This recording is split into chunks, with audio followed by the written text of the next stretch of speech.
Bonjour à toutes et à tous, bienvenue à ce webinaire Céleste, Cloud Computing, pourquoi et comment externaliser son infrastructure. Un webinaire en deux parties avec d'abord une table ronde avec mes trois intervenants, bonjour à tous les trois, qui sera suivie d'une session de questions-réponses et vous aurez donc la parole, donc n'hésitez pas à préparer vos questions dans l'interface web avec laquelle vous nous suivez. On va donc démarrer cette première partie, la table ronde avec mes trois invités. Bonjour donc à tous les trois. Je vais vous proposer peut-être de vous présenter en quelques mots, en quelques chiffres. Rodolphe, vous êtes expert cloud chez Céleste. Céleste, un opérateur télécom qui monte en puissance dans l'hébergement et dans le cloud computing. Oui, tout à fait. Céleste est un opérateur réseau et cloud qui opère principalement en B2B. Aujourd'hui, Céleste, c'est 73 millions d'euros de chiffre d'affaires en 2020, 650 personnes. Près de 10 000 km de réseau fibre optique en propre. Et aujourd'hui, Céleste renforce son offre de service cloud avec une nouvelle offre, le Cloud by Céleste. Donc moi, je suis responsable des services cloud et data center chez Céleste. Donc je manage aujourd'hui principalement les équipes qui designent, qui build et qui exploitent les infrastructures et les services qui sont proposés à nos clients. Alors, un opérateur qui fait d'ailleurs son 20e anniversaire, Gauthier, ingénieur avant-vente chez Céleste. On peut rajouter peut-être quelques chiffres sur les clients, parce qu'une large typologie de clients, évidemment, que vous accompagnez depuis toutes ces années. Tout à fait. Aujourd'hui, Céleste travaille avec donc, des entreprises du secteur privé, de la PME, de plus de 10 salariés à peu près, jusqu'aux grands comptes, mais également avec les collectivités locales et les administrations, au travers de marchés publics, mais également au travers du marché UGAP, dont nous sommes détenteurs. Rapidement, Céleste, c'est à peu près 16 000 sites clients interconnectés aujourd'hui. Très bien, donc deux speakers Céleste et Noam également, qui est Enterprise Architect chez Dell Technologies. Dell, un géant de l'informatique qu'on connaît tous, mais qui fournit également des infrastructures aux opérateurs cloud. Oui, bonjour, donc tout à fait, Dell Technologies, aujourd'hui, plus que jamais, notre objectif, c'est d'accompagner nos clients dans le progrès humain, avant tout, et pour ça, on accompagne également nos clients, nos partenaires sur la fourniture et sur un partenariat technologique pour fournir des infrastructures, mais pas que. Aussi, notre stratégie chez Dell Technologies, ça va s'orienter autour de 4 axes. 4 piliers qui va être en effet le multi-cloud, donc le sujet de ce matin, mais aussi la partie workspace, comment accompagner les utilisateurs à produire mieux et dans des conditions aujourd'hui hybrides. On a aussi comme pilier la partie application, moderniser les applications et la data. C'est un enjeu très stratégique pour nos clients aujourd'hui. Et enfin, le dernier pilier va s'articuler autour de la sécurité. Aujourd'hui, plus que jamais, c'est indispensable. Très bien, alors on est là réunis ce matin pour parler de cloud computing et je vais vous demander à tous les trois peut-être des définitions. Rodolphe, ça serait quoi votre définition du cloud? Est-ce que c'est tout simplement une infrastructure informatique à la demande et à la carte? Oui, alors le cloud pour les entreprises, c'est un terme qui est assez générique. L'idée, c'est que ça regroupe en fait des services informatiques qui sont non pas produits par l'entreprise en interne, mais plutôt consommés chez un tiers. Donc aujourd'hui, on a un certain nombre d'acteurs qui produisent ces services et qui les proposent aux clients. Généralement, il y a deux grandes familles de services. On va retrouver les services applicatifs et les services d'infrastructure. Et la caractéristique principale de ces services, c'est qu'ils sont consommés en mode locatif, sans investissement. Alors, Noam, c'est des définitions qui peuvent aussi se compliquer avec les notions de cloud privé, de cloud public, voire de cloud hybride. Qu'est-ce qu'on peut expliquer de manière supplémentaire? Pour compléter les propos de Rodolphe, en effet, moi j'aime bien reprendre une vieille définition du cloud, c'est l'ordinateur de quelqu'un d'autre. Donc ça, c'était la définition du cloud public. Le cloud privé, finalement, c'est d'avoir ces services à disposition, mais privilégiés et dédiés aux clients. Ensuite, on a la notion, en effet, de plus en plus aujourd'hui de multi-cloud, et dans la notion de multi-cloud, on va avoir l'aspect de l'hybridation, c'est-à-dire de pouvoir opérer sur plusieurs plateformes cloud. Et quand je dis opérer plusieurs plateformes cloud, c'est aussi bien du cloud public, du cloud privé, mais aussi de plus en plus, on voit apparaître ce qu'on appelle les sites edge, les sites périphériques, c'est-à-dire on sort du data center central pour exploiter des services, des applications, des données à l'extérieur du data center. Et ça, c'est important, et on englobe tout ça dans cette vision de cloud hybride. Et pour juste finir sur une définition, c'est que pour nous, le cloud, ce n'est pas tellement un endroit, c'est plus un modèle opératoire. Comment je peux opérer de façon agile, automatisée et en mode self-service des services, tout simplement. Alors Gauthier, le modèle historique, c'était le on-premise avec l'infrastructure chez le client. Là aujourd'hui, il s'y retrouve avec toutes ces définitions du cloud, c'est compliqué. À vrai dire, c'est très compliqué pour les clients aujourd'hui du fait du nombre de services cloud sur le marché, des cloud providers qui sont nombreux. Donc pour le client, c'est très difficile de s'y retrouver et de positionner le service effectivement en adéquation à ses besoins. Donc c'est pour ça qu'aujourd'hui, avec les équipes Céleste, on parle souvent d'usage client, vraiment d'enjeux métiers.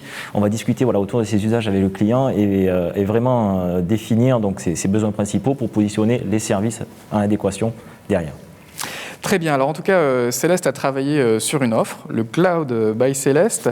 Rodolphe, peut-être qu'on peut évoquer en détail cette offre. Quels ont été les choix et quelle différence avec les offres traditionnelles que proposait déjà Céleste ces dernières années? Oui, tout à fait. Alors effectivement, la nouvelle offre, le Cloud by Céleste, est une offre de services d'infrastructure, donc dédiée aux entreprises. Historiquement, Céleste avait un catalogue de services cloud qui était plutôt applicatif. Donc, on proposait des services de messagerie, de stockage de fichiers, de sites web et autres. Et là, depuis septembre, en fait, est sortie cette nouvelle offre, le Cloud by Céleste, qui permet en fait de proposer des services d'infrastructure avec un positionnement premium, souverain et éco-responsable aux entreprises de toute taille, pour répondre à différents cas d'usage. Donc, on parle d'infrastructure as a service, de IaaS? Oui, c'est ça, exactement, d'infrastructure as a service. L'idée, c'est de permettre aux clients d'opérer dans le cloud des services d'infrastructure tels qu'ils feraient chez eux avec un modèle opérationnel similaire. Alors un modèle donc, qui s'appuie sur des technologies fournies par Dell Technologies, c'est ça, des technologies éprouvées, et aussi par VMware sur la partie software. Tout à fait. Donc l'offre Cloud by Céleste, en effet, va se positionner, en tout cas est propulsée par une infrastructure Dell Technologies, donc aussi bien au niveau hardware, donc sur des serveurs de dernière génération, mais pas que, et aussi sur la partie software. Donc c'est une full stack intégrée avec VMware pour la partie virtualisation du compute, mais aussi sur la virtualisation du stockage avec vSAN et la virtualisation du réseau pour la microsegmentation avec NSX. Avec la possibilité également, sur ces stacks-là, d'aller même encore un tout petit peu plus haut et de rajouter la partie Kubernetes avec l'offre Tanzu. Très bien. Gauthier, c'est aujourd'hui des offres qui sont en phase avec les besoins des clients? Oui, tout à fait. C'est aujourd'hui, nos clients recherchent une simplification de la gestion de leur système d'information, gagner du temps, essentiellement, effectivement, sur cette gestion-là. Donc, cette offre de Cloud by Céleste, en fait, permet aujourd'hui de s'affranchir de toutes les couches matérielles, faire abstraction complètement de tous les sujets d'obsolescence, de maintien en condition opérationnelle, de suivi des maintenances, hardware, software. Donc, c'est une simplicité, un gain de temps pour nos clients. Alors, avant de rentrer dans le détail de l'offre, on va peut-être faire un premier sondage et demander aux gens qui nous écoutent quels sont leurs besoins aujourd'hui en matière de cloud computing. Quel est votre principal besoin en matière de cloud computing? Réponse 1, l'externalisation de son infrastructure. Réponse B, la continuité d'activité en cas de problème. Réponse C, l'hybridation. Donc, c'est combiner, j'imagine, une offre on-premise et une offre cloud, ou de différents types d'offres cloud. On laisse quelques secondes pour répondre. Et est-ce qu'on peut afficher les réponses? 61%, c'est l'externalisation, 17% la reprise d'activité et 22% l'hybridation. Donc l'externalisation, c'est quand même le premier besoin. Rodolphe, on le disait, cette offre cloud, elle est désormais réellement au service de la performance des entreprises. On est là pour accompagner les entreprises dans leur capacité de production de services. Oui, complètement. J'en ai parlé tout à l'heure, mais le positionnement est premium, c'est-à-dire qu'aujourd'hui, via le Private Cloud, qui est on va dire le module phare de notre offre de service, c'est permettre aux entreprises donc d'externaliser leur système d'information, et dans ce contexte-là, on se doit d'offrir un niveau de performance maximum pour les entreprises. Donc on a travaillé, entre autres, avec un gros focus sur la partie performance pour permettre aux entreprises d'assurer un niveau de performance de leur workload maximum. Ça veut dire aussi bien du calcul, du stockage. Oui, ça regroupe, on va dire, les aspects réseau, les aspects de calcul, donc de compute, et l'aspect stockage aussi, avec des solutions techniques de premier ordre qui nous permettent d'avoir des performances de stockage maximum. On n'est pas là simplement pour la partie backup, sauvegarde en cas d'incident. Non, pas du tout. Alors, on a ces offres de services au catalogue, mais néanmoins, sur la partie private cloud, on a fait un gros focus sur la performance. Aujourd'hui, il faut que le système d'information soit au service de l'entreprise et donc qu'il soit le plus performant possible. Alors Noam, donc on comprend, ce sont des offres qui s'appuient sur des serveurs Dell Technologies, qui sont des machines ultra puissantes qui vont virtualiser et mutualiser les capacités informatiques pour les clients, c'est ça? Oui, tout à fait. Donc l'offre repose en effet sur la dernière génération de serveurs PowerEdge de Dell Technologies. Et ça permet de bénéficier un maximum de performance. On est sur les dernières versions aussi software de compute, de VMware, vSphere 7. Donc ça nous permet finalement de bénéficier tout un écosystème performant avec une meilleure densité pour l'infrastructure as a service. Donc il y a beaucoup de puissance, beaucoup de capacité pour les entreprises. Alors Gauthier, le paradoxe, c'est que toute cette quincaillerie, on pourrait dire, elle disparaît, parce que les clients, finalement, ils ont accès à des machines virtuelles. Ils ne savent plus forcément qu'il y a des serveurs de dernière génération dans l'offre. Oui, tout à fait. Comme on le disait, aujourd'hui, c'est vraiment se concentrer sur les applicatifs, sur le métier et s'affranchir de cette couche matérielle qui est souvent chronophage, donc ne plus gérer le maintien des machines. Et donc c'est un gain de temps, effectivement, pour les clients, mais également une capacité aujourd'hui de monter en puissance rapidement. Typiquement, par exemple, aujourd'hui, des clients qui ont des sites de e-commerce et qui vont monter en puissance lors des fêtes de Noël ou des choses comme ça, ils ont la possibilité, au travers de ces plateformes cloud, de monter rapidement. Voilà, et de louer une capacité temporaire, le temps des fêtes, c'est ça, d'augmenter leur puissance de calcul. Exactement, et de revenir à un état initial après, une fois que la période de rush, entre guillemets, est passée. D'accord. Et un mot sur le sondage, peut-être vous avez vu les résultats. L'externalisation, c'est visiblement le premier besoin, ça ne vous étonne pas? Non, ça ne m'étonne pas. Effectivement, c'est le use case le plus fréquent et la continuité d'activité aussi. En ce moment, on en voit beaucoup. On a beaucoup de demandes entrantes sur ces sujets-là et c'est un sujet qu'on adresse aussi via une offre spécifique de notre catalogue. Noam également? Ouais, moi, je ne suis pas non plus étonné par le résultat du sondage. C'est un vrai métier d'exploiter une infrastructure. Les organisations chez nos clients, aujourd'hui, elles doivent faire face à cette transformation numérique. Elles doivent accompagner les métiers et être au plus près des métiers. Comme le disait Gauthier, le but, c'est de ne pas passer du temps à patcher, à donner des tours de tournevis à droite et à gauche ou de faire de la MCO. C'est plutôt d'être au plus près des métiers, des besoins. Et donc, autant se tourner vers un vrai professionnel. C'est son métier depuis 20 ans maintenant, aujourd'hui, donc c'est tout à fait légitime, en effet, quand je vois le résultat du sondage, d'externaliser son outil. Et Gauthier, ça permet aux entreprises de se focaliser sur leur cœur de métier. Tout à fait. Aujourd'hui, beaucoup de clients arrivent, leur infrastructure arrive en fin de vie et ils se posent la question justement d'étudier des solutions d'externalisation et on réalise souvent des études justement de modèles on-premise versus modèle cloud et donc les avantages et inconvénients de chaque solution. Alors on a parlé de technologie, parlons aussi un petit peu de services. Rodolphe, c'est important d'avoir un même interlocuteur, un opérateur capable d'accompagner l'entreprise pour ses problématiques télécom comme pour ses problématiques de cloud computing? Oui, complètement, parce qu'aujourd'hui, un des premiers freins techniques à l'adoption du cloud, surtout dans un contexte d'externalisation, c'est la capacité du réseau à fournir des débits importants et une latence assez faible. Donc aujourd'hui, passer par Céleste, c'est effectivement s'assurer d'avoir un service de bout en bout, puisqu'on fournit les services de fibre de collecte chez le client, et on fournit aussi les services d'infrastructure as a service. On rappelle, 10 000 km de fibre optique à travers la France. C'est ça. Céleste est propriétaire de son réseau en fibre optique. Et donc, quand on va collecter un client, en tout cas le site d'un client, on va le collecter avec nos propres briques d'infrastructure. Donc aujourd'hui, un client qui souscrirait à une offre le Cloud by Céleste plus des services de collecte fibre en très haut débit pour le collecter de manière sécurisée à son cloud, c'est effectivement un gage en fait de sécurité, de performance et de latence, puisque nos infrastructures cloud sont au plus près du backbone opérateur Céleste, et donc ça permet d'avoir un temps de latence le plus faible possible, avec des débits pouvant aller jusqu'à 10 gigas, voire plus si besoin, sur les sites des clients. Donc, et c'est le même interlocuteur en interne qui va accompagner le client?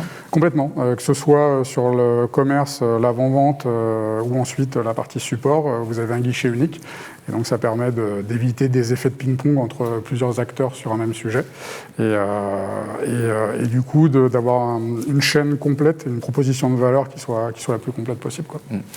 Noam, Dell accompagne des purs opérateurs cloud qui ne sont pas opérateurs fibre, mais là dans ce cas-là vous voyez une vraie valeur ajoutée rajouter d'avoir les deux offres intégrées?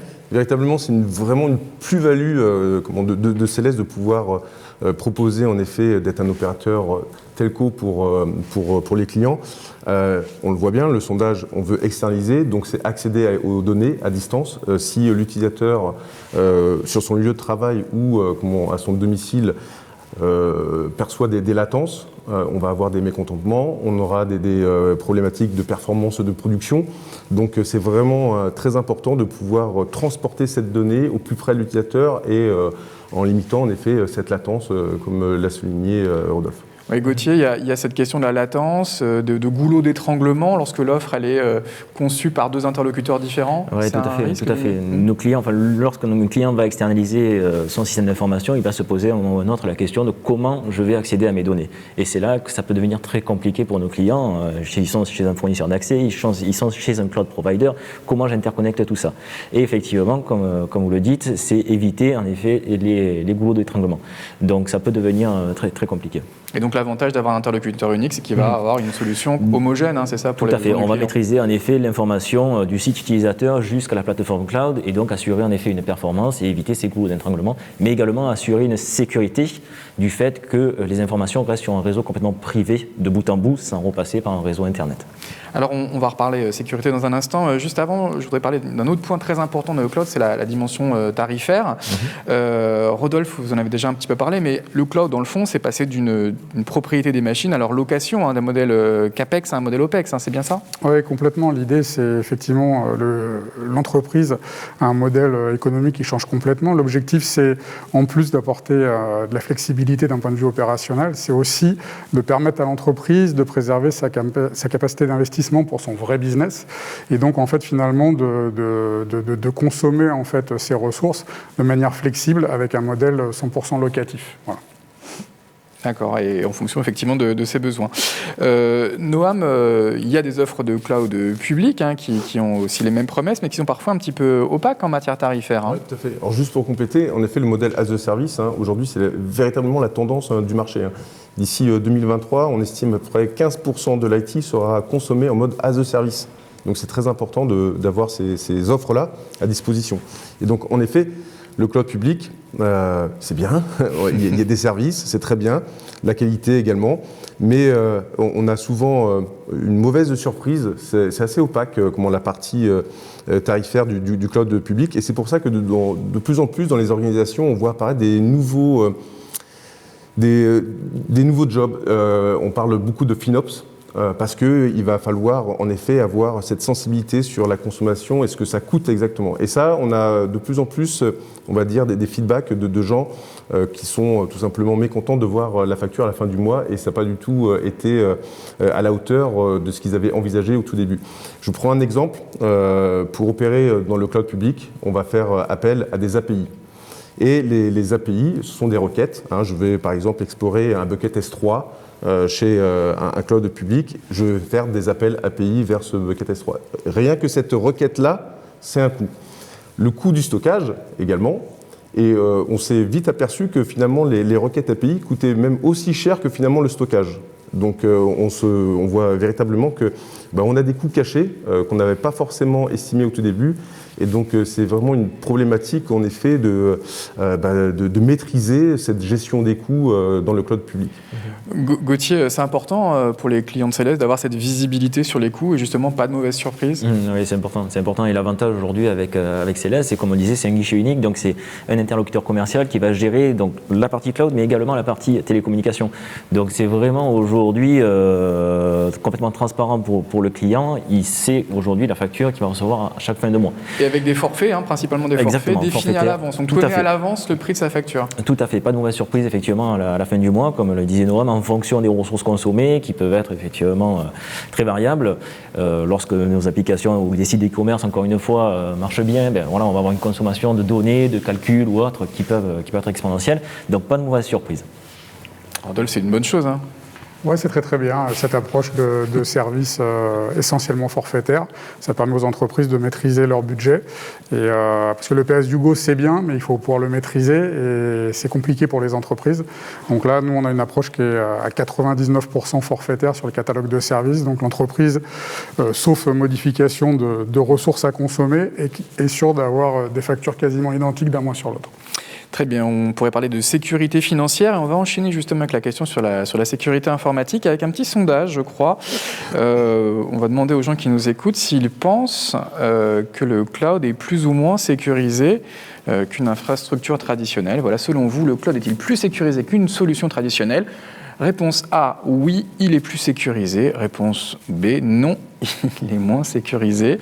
On va voir les réponses s'afficher dans quelques instants. Vous auriez répondu quoi, tous les trois ? Ça dépend. Ça dépend. Ouais, voilà, ça dépend. On va voir la réponse affichée tout de suite. Sûrement. Oui, il est plus sécurisé. Les gens font confiance au cloud à 79%. Je suis surpris. Ils sont optimistes. On va le détailler. Rodolphe, globalement, l'offre, le cloud by Celeste, en tout cas, a l'avantage d'avoir été peut-être plus sécurisé de bout en bout parce que voilà, on a un interlocuteur unique qui va gérer toutes les problématiques du client. Oui, tout à fait. Alors effectivement, la sécurité, c'est un terme qui est assez vaste. Ça adresse plusieurs choses. Déjà, la première chose, c'est que ça fait 20 ans qu'on est opérateur réseau. On a des milliers, voire des dizaines de milliers de sites installés. Donc aujourd'hui, clairement, les enjeux industriels de résilience et de redondance, on sait les adresser, parce que ça fait 20 ans qu'on fait ça. Donc clairement, l'ensemble des briques d'infrastructure sont résilientes, sont distribuées, sont redondantes pour assurer une continuité d'activité en cas de problème. Ensuite, il y a d'autres aspects de sécurité, on va dire la sécurité périmétrique, la partie anti-intrusion et autres. Donc là, aujourd'hui, quand on a un private cloud, le cloud by Celeste, Celeste fournit des services d'infrastructure. Donc ceux-là, effectivement, on les sécurise. Ils sont hautement disponibles et sécurisés. On a des équipes de professionnels dans nos équipes qui s'occupent de ça et qui traitent ce sujet-là.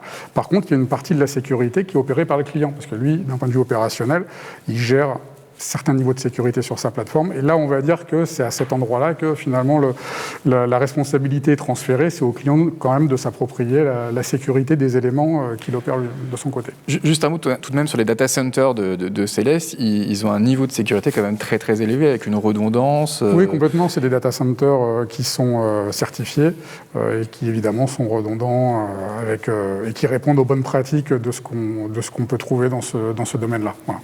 Très bien, c'est une question qui était d'actualité ces derniers mois, tout à fait. On peut rassurer on va dire que ceux qui nous écoutent là-dessus. Ouais. Nous, même question, la sécurité, c'est un point essentiel aujourd'hui chez Dell Technologies, c'est une de vos préoccupations de la conception de vos systèmes. Exactement, la sécurité, alors on avait au préalable, on disait qu'en effet la sécurité c'était un petit peu la dernière roue du carrosse. Aujourd'hui, ça devient dans le passé. Aujourd'hui, c'est un standard. Ça devient un standard. Enfin, c'est le standard d'ailleurs, de l'IT. Donc, la sécurité à tous les niveaux de la donnée, de nos applications, comme l'a dit Rodolphe aussi, de l'accès à la donnée, donc périmétrique. Donc tout ça, aujourd'hui, chez Dell Technologies, en effet, on l'a pris en compte. Notamment sur nos infrastructures et sur la partie stack logiciel. Donc à tous les étages finalement de l'infrastructure qu'on fournit chez Celeste, on a sécurisé. Donc il y a plein de mécanismes qui permettent de sécuriser au niveau hardware, donc la résilience des machines, la redondance des composants, mais aussi au niveau software avec la possibilité en effet de pouvoir stretcher des data centers virtuels, de pouvoir également, pourquoi pas, chiffrer également de la machine virtuelle. On a la possibilité aujourd'hui avec les stacks logiciels VMware de pouvoir chiffrer directement la machine virtuelle ou le stockage où se situe la machine virtuelle. Donc voilà. Et en plus de ça, on a la partie réseau, micro-segmentation qui permet vraiment d'isoler, d'avoir des compartiments étanches aux machines virtuelles pour pas tout simplement faire de bruit à une autre machine et de pouvoir garantir la sécurité des informations qui sont contenues à l'intérieur. Gauthier, dans le cloud privé, qui est responsable de la sécurité ? Alors, c'est un sujet effectivement sur lequel il faut être transparent, parce que c'est pas parce qu'on va souscrire à des services cloud que immédiatement, l'ensemble des données vont être sécurisées. Alors aujourd'hui, Céleste va proposer un ensemble de services justement pour répondre à ces besoins de sécurité, que ce soit donc sur la partie production, avec des environnements de plan de reprise d'activité, ou même des sauvegardes qui vont être répliquées sur des data centers distants. Néanmoins, voilà, le cloud provider a une responsabilité au niveau de la sécurité physique des données, mais le client se doit également, lui, d'avoir sa responsabilité dans un environnement de plus cloud privé virtuel, où il va être complètement autonome, il va pouvoir effectivement agir directement sur les couches de sécurité, firewalling et autres. Le client a également sa part de responsabilité dans le sujet sécurité. Mais le groupe Céleste peut néanmoinns l'accompagner, aussi bien pour la sécurité offensive que défensive, je crois. Tout à fait. C'est encore une fois de plus l'avantage d'avoir un interlocuteur dédié, un guichet unique, c'est être en capacité justement par rapport aux besoins du client de proposer une gamme de services, donc que ce soit sur la partie sécurité défensive, donc firewalling et autres, mais également pentest, tests d'intrusion et autres, au travers notamment de Oceanet, donc l'agence Céleste, de proposer donc des tests d'intrusion. Très bien. Rodolphe, est-ce que vous voulez ajouter quelque chose sur cette dimension sécurité ? Non, je pense que c'est assez complet. C'est un sujet qui est sensible et qui doit être bien apprécié par le client. Et l'avantage de Céleste, c'est qu'on met en face des clients des avant-ventes comme Gauthier qui sont là effectivement pour les accompagner, pour les sensibiliser et pour s'assurer qu'effectivement, dans le cadre du projet, qu'il soit d'hybridation ou d'externalisation, les aspects de sécurité ne sont pas négligés par le client parce qu'il passe par un prestataire. Tout n'est pas sécurisé à 100%, il y a des aspects qui restent à sa charge. Alors, une autre sujet complémentaire de la sécurité, c'est la notion de souveraineté des données. L'offre, le Cloud by Céleste, on le rappelle qu'elle repose sur des data centers qui sont localisés en France. Oui, tout à fait. L'offre, le Cloud by Céleste, on peut la qualifier de 100% souveraine, puisqu'elle repose sur des infrastructures qui sont localisées en France. Donc on utilise notre propre réseau de fibre optique, qui est sur le territoire français. On utilise nos data centers qui sont localisés, comme vous venez de le dire, en France. Les infrastructures d'Elle sont dans ces data centers qui sont en France. Et on est d'ailleurs à côté du data center Marilyn, près de Paris. Tout à fait, et on peut aller même un peu plus loin que ça, c'est que l'ensemble des people qui travaillent autour des sujets, donc encore une fois de conception, de build, d'exploitation, d'avant-vente, de commerce et de support, sont eux aussi localisés en France. Donc ça veut dire que ce soit les infrastructures ou les gens qui opèrent ces infrastructures, ou avec qui le client va communiquer, seront localisés en France. Noam, avec les clouds publics, on ne sait pas toujours où sont localisées les données, où sont localisés les data centers, et quand bien même ils seraient localisés en France ou en Europe, il y a aussi des échanges avec l'étranger. C'est surtout ça, ouais. Les clouds publics sont toujours connectés, d'accord ? Et donc, si je prends l'exemple des GAFAM, elles sont soumises à des règles extraterritoriales. Et donc, en effet, la donnée, l'exemple, le gouvernement américain se donne le droit d'aller regarder, explorer des données d'un client parce qu'il est hébergé dans un cloud public américain. D'accord, donc même un cloud public américain localisé en France est susceptible d'être écouté par des grandes oreilles américaines. Tout à fait. Et donc, encore un autre avantage pour Céleste, c'est que là, Céleste est soumis au règlement français, européen. Il y a la loi, le règlement RGPD. Donc, on garantit en effet à nos clients de respecter leurs données et de plus en plus, ce sont d'organisations privées ou publiques, ce sont les deux, cherchent aujourd'hui des services de type cloud public, tout simplement pour aller externaliser donc la donnée, tout simplement pour des projets collaboratifs ou autres. Et c'est vraiment indispensable et c'est vraiment là où on voit tout l'intérêt d'un opérateur comme Céleste de pouvoir apporter cette donnée-là dans un data center français opéré par des Français. Et en plus de ça, le transport de la donnée de bout en bout, comme on l'a dit depuis le début, est assuré par le même opérateur. Voilà. D'accord, donc on est sur une offre 100% souveraine, comme disait Rodolphe. Gauthier, cette dimension souveraineté, c'est un argument important aujourd'hui pour vos interlocuteurs ? Oui, nos clients sont sensibles à cet aspect législation, effectivement, américain et autres. Mais également, ce qui est important pour nos clients, c'est se rapprocher au plus près de leurs données. Alors c'est vrai que les interlocuteurs, les clients français aiment bien avoir leurs données en France, mais c'est toujours avoir les données plus proches des entreprises et toujours dans un souci de performance et de sécurité. Savoir où elles sont. Savoir où elles sont, exactement, parce que ça peut faire peur en effet, externaliser. Notamment pour des collectivités locales ou des entreprises privées dans des secteurs un peu stratégiques qui peuvent redouter l'espionnage économique. Tout à fait, c'est important. C'est important pour eux, tout à fait. D'accord, donc un vrai élément de différenciation sur le marché dans les prochaines années, cette notion de souveraineté par rapport au cloud public. Exactement. Ils ne peuvent pas s'engager sur ce point-là. Tout à fait. Pour les administrations et les collectivités locales, c'est important. Très bien. On va évoquer également un troisième point très important. Rodolphe en avait déjà parlé, c'était cette notion d'éco-responsabilité. Rodolphe, je crois que c'est un vieux sujet chez Céleste, l'éco-responsabilité. Ouais. Complètement.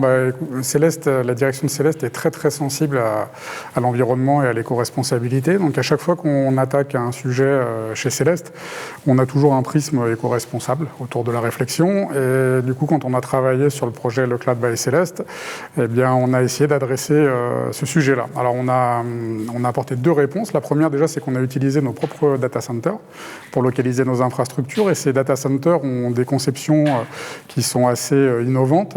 Et qui sont plutôt efficaces d'un point de vue énergétique. Ça va être quoi, par exemple, le free cooling, c'est ça Oui, voilà, en utilisant des systèmes de free cooling. Par exemple, sur Marilyn, le data center parisien, on utilise l'hiver l'air chaud qui est dégagé par le data center pour chauffer les locaux. Donc, par exemple, là, on est chauffé dans cette pièce grâce au serveur de Marilyn. C'est ça, exactement. Donc du coup, c'est tout un ensemble de petites choses qui nous permettent effectivement d'optimiser le plus possible ce sujet. C'est-à-dire qu'on consomme de l'électricité, l'idée c'est d'en consommer le moins possible. Alors c'est pas que de l'électricité, l'éco-responsabilité, puisque il y a aussi toute la partie fourniture du matériel, la partie recyclage, etc. Mais là, en l'occurrence, sur les data centers, c'est essentiellement la consommation électrique, on va dire. Et du coup, on arrive avec un des PUE les plus bas du secteur. Oui, aujourd'hui, nos 2 data centers ont des PUE autour de 1,2, 1,3, et c'est aujourd'hui sur le marché, ça fait partie des PUE les plus faibles. Voilà. Et ensuite, le deuxième aspect, c'est quand on s'est dit, bon, ok, on va monter une infrastructure pour bâtir l'offre, comment on peut essayer d'optimiser les aspects énergétiques aussi. Donc là, on a travaillé sur de l'hyperconsolidation, c'est-à-dire qu'on a des serveurs qui sont très très puissants. On a bénéficié d'un alignement des planètes technologiques qui nous a permis de mettre des processeurs très puissants dans les derniers serveurs Dell, ce qui nous permet d'avoir des taux de consolidation très importants et donc de réduire le nombre de machines qui tournent pour faire fonctionner l'ensemble des services. Donc, évidemment, ces machines, de manière unitaire, consomment un peu plus d'électricité que des serveurs standards. Néanmoins, on en a beaucoup moins. Et voilà, le point d'inflexion est très bas. Donc, à partir de quelques machines virtuelles provisionnées, on commence à être dans un effet vertueux. Noah, donc une offre qui est bonne pour la planète, mais qui est aussi bonne pour le portefeuille, ça je comprends bien. Ouais, tout à fait. Et en effet, chez Dell Technologies, c'est vraiment quelque chose qui nous tient vraiment à cœur, et notamment de notre chairman Michael Dell. Depuis des années, on œuvre dessus. Aujourd'hui, dans un serveur, c'est 35% de matière recyclée, est composé de nos serveurs. D'ici 2030, ce sera 50% de matière recyclée dans le serveur. Nos emballages également des machines sont du plastique recyclé, notamment du plastique récolté dans les océans. Et on a également développé depuis des années, depuis je crois 2013, des algorithmes qui évoluent avec chaque génération de serveurs pour pouvoir optimiser la gestion énergétique des serveurs. C'est dur de consommer moins parce que, comme l'a dit Rodolphe, on consolide davantage sur un serveur. On rajoute de plus en plus d'ailleurs de fonctionnalités au sein d'un serveur. Il y a de plus en plus de composants, de puces. Mais par contre, c'est chercher à optimiser. Et là, on a des algorithmes qui permettent justement de ventiler différemment en fonction de l'activité du serveur, de se réguler. On a aussi des outils qui nous permettent de gérer et d'apporter des actions en fonction de l'activité de nos machines. Gauthier, ces questions écologiques, éco-responsabilité, c'est des sujets désormais incontournables pour les entreprises, notamment pour la direction RSE. Oui, tout à fait. On va revenir sur les collectivités locales ou les administrations et les marchés publics. On nous demande de plus en plus de fournir ces indicateurs-là. Donc on parlait de PUE.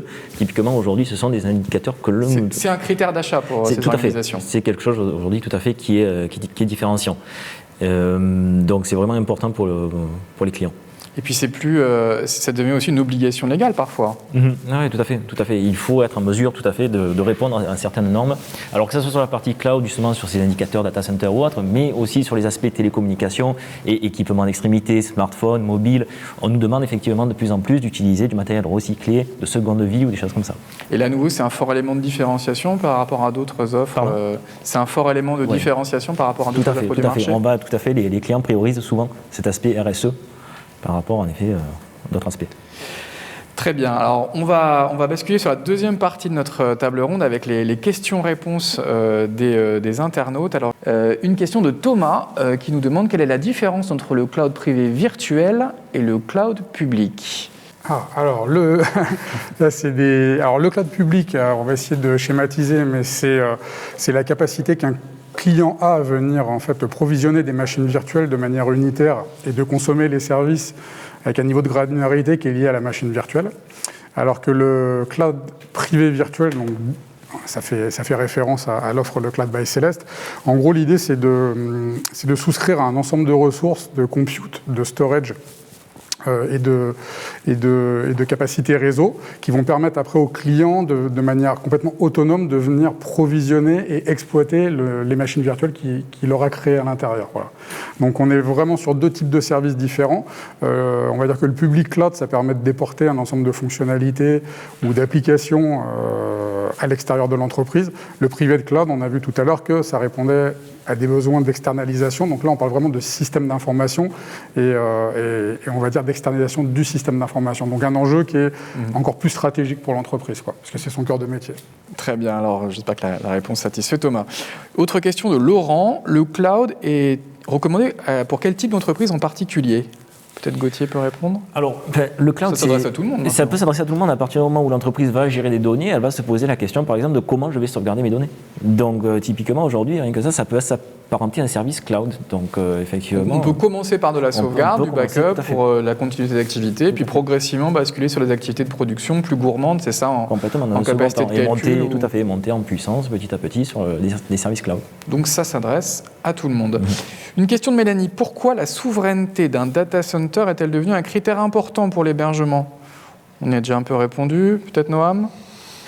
On l'a répondu tout à l'heure. En effet, comment la souveraineté, c'est indispensable quand aujourd'hui vous devez exploiter la donnée, que vous devez la mettre aussi, la partager entre vos utilisateurs. Donc il faut respecter une législation européenne. Il faut savoir où elle est. Il faut savoir qui y a accès. Donc c'est la première réponse. Ouais, exactement. Donc oui, aujourd'hui, ça devient indispensable pour tous les acteurs, enfin en tout cas tous nos clients, que ce soit privé et public. C'est pas réservé qu'aux privés. On a tendance à croire que c'est réservé à des offres uniquement pour le privé ou à des startups. Non, aujourd'hui, c'est vraiment, et comme l'a dit Gauthier, les collectivités, tout ça, tout le monde, je pense aussi au centre hospitalier. Voilà, on cherche de plus en plus à partager ces données entre les différents, par exemple, centres hospitaliers. Il y a des projets communs autour du génome, par exemple. Donc il faut partager ces données-là et on a besoin d'avoir cette certification, en tout cas être rassuré sur la localisation de la donnée et savoir par qui elle est détenue. Très bien. Une question de Thierry. Comment l'expertise de Dell vient-elle compléter celle de Celeste ? Alors on l'a un peu compris, Dell fournit le hardware et le software. Alors moi, je peux parler de la relation qu'on a avec Dell, puisqu'on a beaucoup travaillé en phase de design sur les infrastructures. On a identifié des points techniques qui étaient importants pour nous et qui permettaient d'avoir une approche innovante, toujours avec un objectif d'éco-responsabilité. Et on a adressé plusieurs constructeurs, forcément. On a fait une consultation et finalement, on a retenu Dell pour tout un tas de raisons, parce que déjà sur la phase de design, on a eu des interlocuteurs qui étaient très pointus, qui ont été à disposition et avec lesquels on a pu avancer sur des sujets qui étaient quand même assez pointus. Et ensuite, il y a tous les aspects d'éco-responsabilité dont Noam a parlé tout à l'heure, mais c'est vrai que sur la partie recyclage du matériel, la capacité à valoriser le bilan carbone de chaque serveur qu'on a mis en production chez nous, ça, Dell était capable de nous fournir des indicateurs très précis.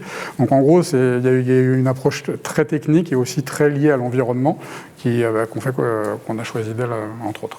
Il y a une question de Mathieu, toujours pour Dell. Est-ce que le choix d'une offre tout intégrée Dell, matériel, hyperviseur, SDN, SDS, ne risque-t-il pas d'augmenter significativement le coût final pour un client ? Est-ce que ça coûte plus cher d'utiliser une marque de référence ? Non, c'est... On a un socle, une stack vraiment intégrée entre le matériel et le logiciel. En effet, c'est Dell Technologies sur du logiciel VMware. VMware est indépendant, VMware est agnostique sur le type de serveur. Seulement, on a la chance, le privilège peut-être d'avoir un partenariat très fort avec VMware. On a des équipes de co-engineering ensemble, qui nous permet de développer en amont des nouvelles fonctionnalités, donc d'anticiper tout ça sur nos matériels. Donc c'est un avantage. Voilà. Après, ça reste du standard. VMware, c'est à peu près 85% de part de marché chez les clients finaux en termes de virtualisation pour le compute. Voilà, Dell est un acteur très important dans le milieu de l'IT. Aujourd'hui, on est le premier constructeur IT. On n'est pas non plus qu'un simple distributeur, on est aussi un constructeur, un éditeur. Et donc aujourd'hui, on fait partie du top 3 des acteurs de l'IT. Alors une question de Sandrine, est-ce que la technologie du cloud computing est compatible uniquement avec la fibre optique ou également avec d'autres technologies d'accès à Internet ? Gauthier, peut-être ? Alors là, non, il n'y a pas effectivement de point bloquant. C'est pas obligatoire d'avoir de la fibre. C'est pas obligatoire, effectivement. Si on arrive à mutualiser en fait les accès avec effectivement la partie cloud, on va optimiser les coûts, la sécurité et les performances, c'est ce qu'on disait précédemment. Mais ce n'est pas un prérequis. On peut très bien aujourd'hui avoir des liens chez un fournisseur d'accès et une plateforme cloud chez un autre fournisseur. Mais on risque d'avoir de la latence, des goulots d'étranglement. Si on a par exemple de la DSL, ça sera forcément moins rapide qu'avec de la fibre optique, notamment de la fibre optique symétrique. Et des raccordements plus complexes, des études effectivement réalisées. C'est une recommandation, mais ce n'est pas obligatoire, c'est ça ? Complètement. Autre question, quel serait le ticket d'entrée, budget plancher au cloud privé pour les très petites entreprises ? C'est encore pour Gauthier peut-être. Ouais.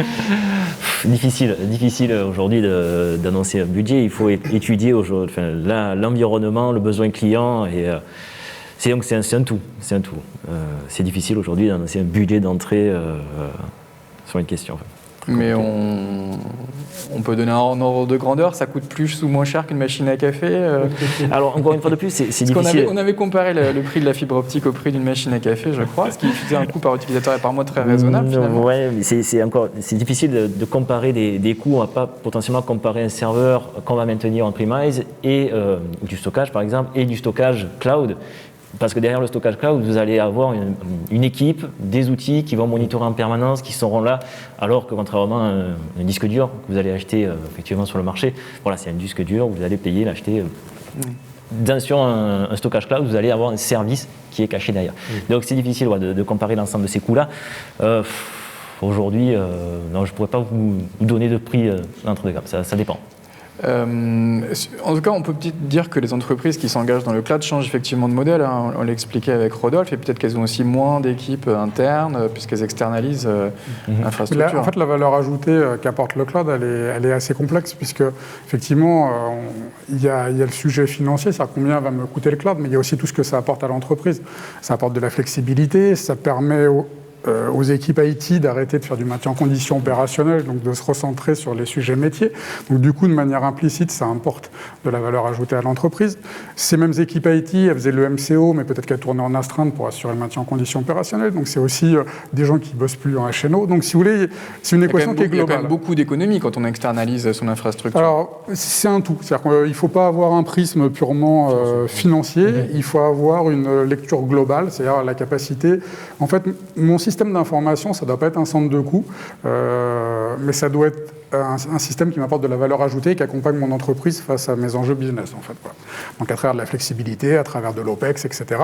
Donc si on regarde que la partie purement financière et qu'on la compare avec l'acquisition de matériel amorti sur 60 mois, ça sera plus cher, il faut être clair.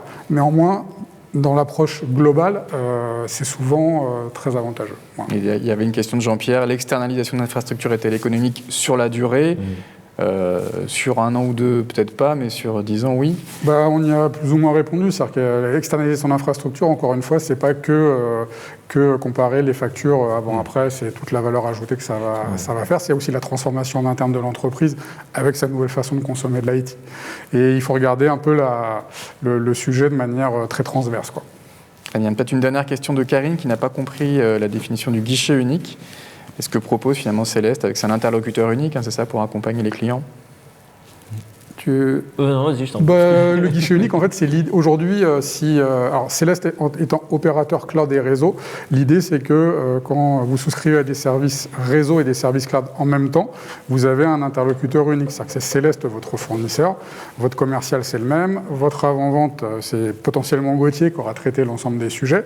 Et quand vous rencontrez des problèmes, on va dire, opérationnels, des problèmes de fonctionnement ou de dysfonctionnement, vous avez un interlocuteur unique en face. Si vous avez un fournisseur cloud d'un côté, ou même plusieurs, et que vous avez un fournisseur réseau d'un autre côté, à un moment donné, par exemple, vous allez avoir des problèmes de performance, une expérience utilisateur qui est ralentie, et là, il va falloir trouver d'où ça vient. Si vous avez 3-4 fournisseurs sur l'ensemble du périmètre, c'est un peu l'effet ping-pong dont je parlais tout à l'heure, c'est-à-dire qu'on ne va pas savoir si ça vient du réseau, si ça vient du stockage, si ça vient du compute, si ça vient de l'élément de sécurité, etc., du CPE et autres. Donc là, l'avantage de Céleste, c'est que effectivement, vous avez tous vos œufs dans le même panier, mais par contre, quand vous rencontrez un problème, vous avez un interlocuteur. Il y a quelqu'un qui répond au téléphone. On n'est pas face à une console web comme. Alors non, déjà, vous avez un centre de support qui est accessible, mais au-delà de ça, en plus, il va prendre la problématique de manière globale et complètement transverse et mobiliser les personnes compétentes sur les différents sujets pour vous apporter une réponse. Et ce n'est pas à vous, entreprise, d'aller contacter les différents fournisseurs et d'essayer de comprendre pourquoi votre expérience utilisateur, au final, n'est pas satisfaisante. Donc un interlocuteur unique, mais également un expert, capable d'accompagner le client et comprendre ses problèmes. Sur la partie technique, mais également, comme le disait Rodolphe, la phase d'avant-vente et commerciale. C'est un seul ligne commerciale qui va chiffrer effectivement une partie télécommunication et également hébergement cloud. Très bien, merci pour ces éléments de réponse. On va conclure cette table ronde avec un dernier tour de table, un mot-clé, un hashtag de conclusion. Rodolphe, qu'est-ce qu'il faudrait retenir de nos échanges? Ce serait quoi votre hashtag de conclusion? Mon hashtag, ce serait la flexibilité. C'est-à-dire que pour moi, le cloud, c'est de la flexibilité. Aujourd'hui, pour les entreprises, les marchés sont de plus en plus concurrentiels. Ce que je disais tout à l'heure, il y a beaucoup d'entreprises qui, par le passé, considéraient l'IT comme un centre de coûts. Non, l'IT, ça doit accompagner l'entreprise pour lui permettre d'adresser ses enjeux business. Ça doit être flexible, on doit maîtriser ses coûts, on doit s'assurer qu'en cas de problème, on ait des résolutions rapides des incidents. Et donc tout ça, pour moi, c'est de la flexibilité. Et ça, c'est, selon moi, ce qui est on va dire la valeur ajoutée la plus importante qui est apportée par une offre de service cloud à une entreprise. Et puis on l'a vu ces derniers mois avec des coups d'arrêt, des reprises d'activité assez brutaux, donc il faut avoir cette flexibilité-là. Noam, le mot de conclusion pour la technologie, ce serait quoi? Moi, je mettrais un hashtag hybride. Hybride parce qu'on vit dans un monde hybride, on l'a vu ces derniers mois, aussi bien pour l'IT, pour les utilisateurs, pour nous personnellement. Donc, avec le télétravail, ce genre de choses. Exactement, on a eu tous ces sujets-là. Et donc oui, le hashtag hybride parce que comment l'IT d'aujourd'hui va se concevoir sur cette hybridité, utiliser des services en effet à l'extérieur, des services managés, pourquoi pas externaliser en effet son organisation IT à l'extérieur, mais aussi, comme je disais au tout début, on a l'apparition de ces nouveaux cas d'usage, la partie edge, l'informatique périphérique. Là, c'est vraiment aujourd'hui des enjeux qui arrivent à vitesse grand V. On estime plus de 50% des données d'ici 2025 seront générées sur la partie edge. Donc on a des nouveaux cas d'usage comme l'IoT, des choses comme ça, qui vont générer de la donnée. Donc il va falloir opérer toutes ces plateformes-là. Et pour opérer ces plateformes-là de façon cohérente, il va falloir en effet adopter un mode opératoire hybride. Et donc le cloud hybride aujourd'hui répond à tout ça. Et Dell Technologies sera aux côtés des entreprises dans l'hybridation de leur système d'information. Ça fait partie de nos engagements, oui. Gauthier également, un mot de la fin, un hashtag. Ouais, ça sera hashtag service, service humain, comme on l'a dit, guichet unique, interlocuteur dédié du début jusqu'à la fin du projet, des personnes qui sont là pour accompagner le client dans la phase d'étude, dans la phase de réalisation, de maintien en condition opérationnelle, donc très important, mais également service unique. Du début jusqu'à la fin, un seul interlocuteur qui va gérer donc, le tuyau, qui va gérer la plateforme. Donc vraiment, grosse valeur ajoutée sur le service. Ouais, on entend beaucoup de technologies, de la fibre, des serveurs, du cloud, mais il y aura toujours un humain chez Céleste pour répondre aux demandes des clients. Merci en tout cas à tous les trois pour ces témoignages et merci à tous et à tous de nous avoir suivis lors de ce webinaire organisé par Céleste. Bonne fin de journée à tous. Merci.